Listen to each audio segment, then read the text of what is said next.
Hello everyone, welcome to the Saint Peter's Law Academy. I am Sumit Pawar. कैसी चल रही है आपकी आरजेएस की तैयारी?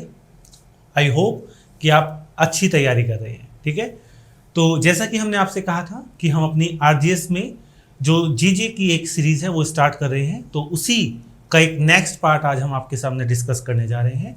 आई होप कि जो पिछले पार्ट हैं जीजे के वो आपने कंप्लीट कर लिए हैं। ठीक है, so let's start with the chapter number 5। जैसे कि मैंने आपको कहा था कि chapter number 3 and chapter number 4 आपको एक साथ पढ़ना है। चैप्टर नंबर 3 किससे रिलेटेड है? चैप्टर नंबर 3 एक अथॉरिटी से रिलेटेड है, और अथॉरिटी क्या है? वो अथॉरिटी है juvenile justice board. It means that JJB. Chapter number 3 में जेजेबी है और चैप्टर नंबर 4 में जेजेबी का प्रोसीजर है, तो दोनों को आप एक साथ पढ़ेंगे। इसी तरीके से chapter number 5 and chapter number 6 है। चैप्टर नंबर 5 में क्या है? चैप्टर नंबर 5 में चाइल्ड वेलफेयर कमिटी है, और चैप्टर नंबर 6 में चाइल्ड वेलफेयर कमिटी से रिलेटेड उसका प्रोसीजर बताया गया है। ठीक है, तो इसलिए आज हम कंप्लीट करेंगे अपने चैप्टर नंबर 5 को। Okay students, so let's start with the chapter number 5। First of all, section number 27, very lengthy section but important section. Okay, lengthy तो है ही, साथ में वो इंपॉर्टेंट सेक्शन भी है, तो हम जो सिर्फ और सिर्फ जो इंपोर्टेंट कीवर्ड्स हैं हम उन पर फोकस करेंगे। Okay, clause number 1, the state government, very important. कौन सा अथॉरिटी है? State government. Shall notify in the official gazette constitute for every district one और more child welfare committee. State government every district, हर एक district में एक या एक से ज्यादा वेलफेयर कमिटी को एस्टेब्लिश कर सकती है, चाइल्ड वेलफेयर कमिटी को। ठीक है स्टूडेंट्स, एंश्योर डेट जो भी ट्रेनिंग है, जो भी सेंसिटाइजेशन है, वो आपको कितने टाइम पीरियड में पूरा करना होगा? Provided within 2 month from the date of the notification. It means that आप वहां पर कोई भी अपॉइंटमेंट कर रहे हैं तो उनका जो एक ट्रेनिंग प्रोग्राम है वो आपको 2 महीने के अंदर अंदर, 2 मंथ के अंदर अंदर आपको क्या करना होगा? कंप्लीट करना होगा। ठीक है, next point, committee shell consist a chairman. Committee में कौन होगा? कमिटी में एक चेयरमैन। कमिटी में कौन होगा? कमिटी में एक चेयरपर्सन होगा। 4 other members apart from the chairperson, 4 member होंगे। Of whom at least 1 shall be a women, जिसमें से इन 4 मेंबर्स में से एक मेंबर कौन होना चाहिए? एक वुमेन होनी चाहिए। ठीक है, and another an expert on the matter concerning children. Okay, district child protection unit, जो डिस्ट्रिक्ट चाइल्ड प्रोटेक्शन यूनिट है वो प्रोवाइड करेगी सेक्रेटरी और जो बाकी का स्टाफ है। ठीक है, चाइल्ड वेलफेयर कमिटी के लिए। Next, 4th point, very important for pre, no person appointed unless such person has been actively involved in health, education और welfare act, at least 7 years experience. Very very important for pre. कितने साल का experience होना जरूरी है? तो याद रखिए स्टूडेंट, 7 साल, 7 years का एक्सपीरियंस होना मैंडेटरी है। ठीक है, at least. Next, period of member of committee shall not more than 3 years। Very important. ये जो टर्म है ना, जेजे में यही टर्म आती है, याद रखना। ठीक है, ज्यादा कोई टिपिकल एग्जाम नहीं आता है जेजे के मामले में। जो जेजे के आपकी जो टर्म्स हैं यही आपको थोड़ा सा कंफ्यूज करेंगे, इन पर फोकस करना। जो चाइल्ड वेलफेयर कमिटी है उसमें जो मेंबर्स हैं उनके पास एक्सपीरियंस कम से कम 7 साल का होना जरूरी है, और दूसरा जो उनका पीरियड होगा, टेन्योर जो होगा, वो 3 साल से ज्यादा का नहीं होगा, not more than 3 years। Okay, next, termination by state government. कौन टर्मिनेट कर सकता है मेंबर्स को? State government. किस ग्राउंड्स पर? तो बिल्कुल वैसा ही है जैसा कि हमने जेजे का पढ़ा था। ठीक है, found guilty of misuse of power, convicted of an offence, fails to attend proceeding consequently for 3 months और fails to attend minimum 3/4 sitting in a year. Same वही है जो हमने जुवेनाइल जस्टिस बोर्ड में पढ़ा था।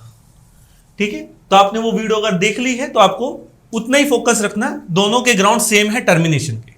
ठीक है, मगर यहां पर अंतर है, यहां पर 7 years एक्सपीरियंस है।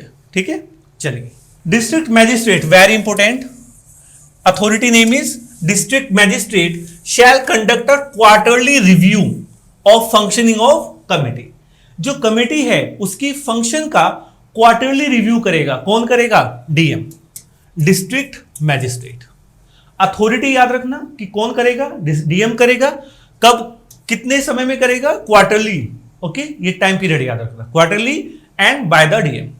Next, the committee function as bench and all powers conferred by the CRPC on metropolitan magistrate or the case may be by the judicial magistrate first class.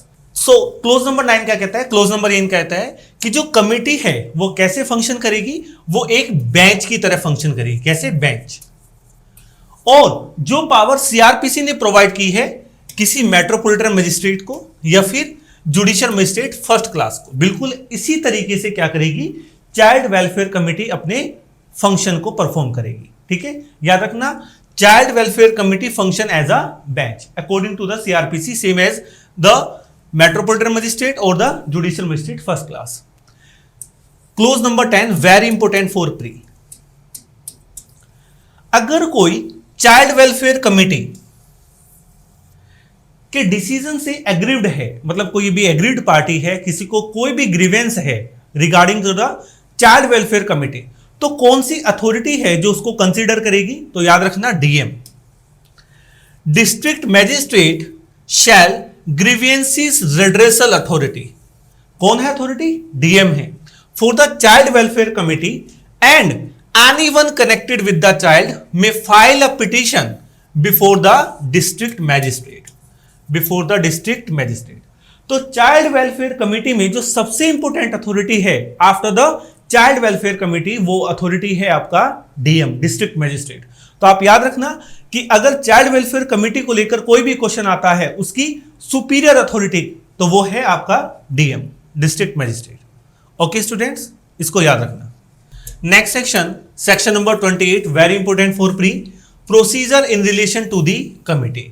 The committee shall meet at least 20 days in a month, very important period for pre. कम से कम एक महीने में 20 बार meeting करेगी child welfare committee, पहला point.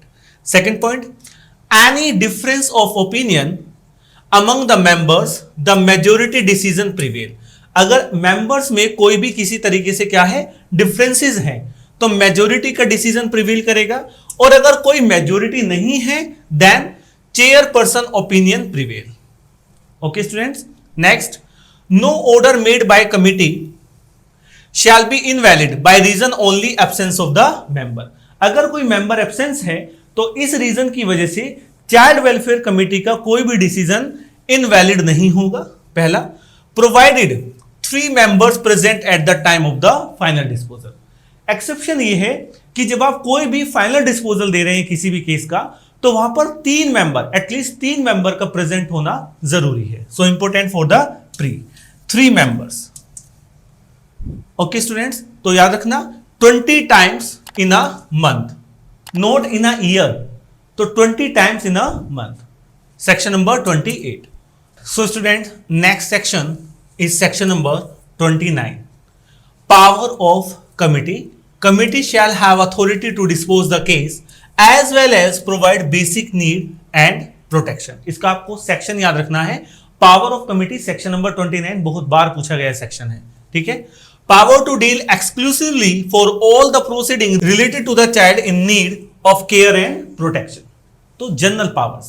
Okay, section number 30, function and responsibilities of the committee, very important for pre.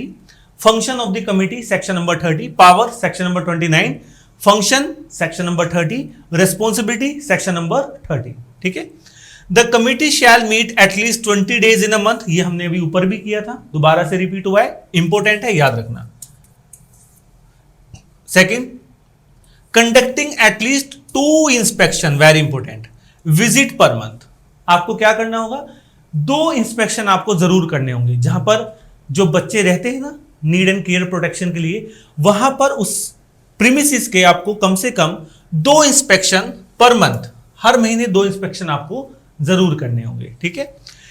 Third, taking suo motu cognizance of cases and reaching out to those children who are not produced before the committee, such decision is taken by at least 3 members। तो याद रखना कि जो children committee के पास नहीं आते हैं, it means that committee को अगर खुद पता चलता है कि कोई चिल्ड्रन है जिसको अबेंडन कर दिया गया है, तो वहां पर कमिटी सो मोटो कॉग्निजेंस ले सकती है। बस कंडीशन एक ये है कि ऐसे डिसीजन जो आपने सो मोटो डिसीजंस लिए हैं, ऐसे डिसीजन एटलीस्ट 3 मेंबर्स के द्वारा लिए जाने चाहिए, ठीक है, at least 3 members of the committee. Okay, तो स्टूडेंट्स ये था आपका चैप्टर नंबर 5। इससे ज्यादा सेक्शन नहीं है चैप्टर नंबर 5 में, छोटा सा चैप्टर है बट बहुत इंपॉर्टेंट है प्री के लिए। ओके, तो मिलते हैं अपनी नेक्स्ट वीडियो में, ठीक है, तब तक आप इसको रिवाइज कीजिए और जल्दी ही आपके सामने अगली वीडियो पेश करते हैं। Thank you everyone, bye bye.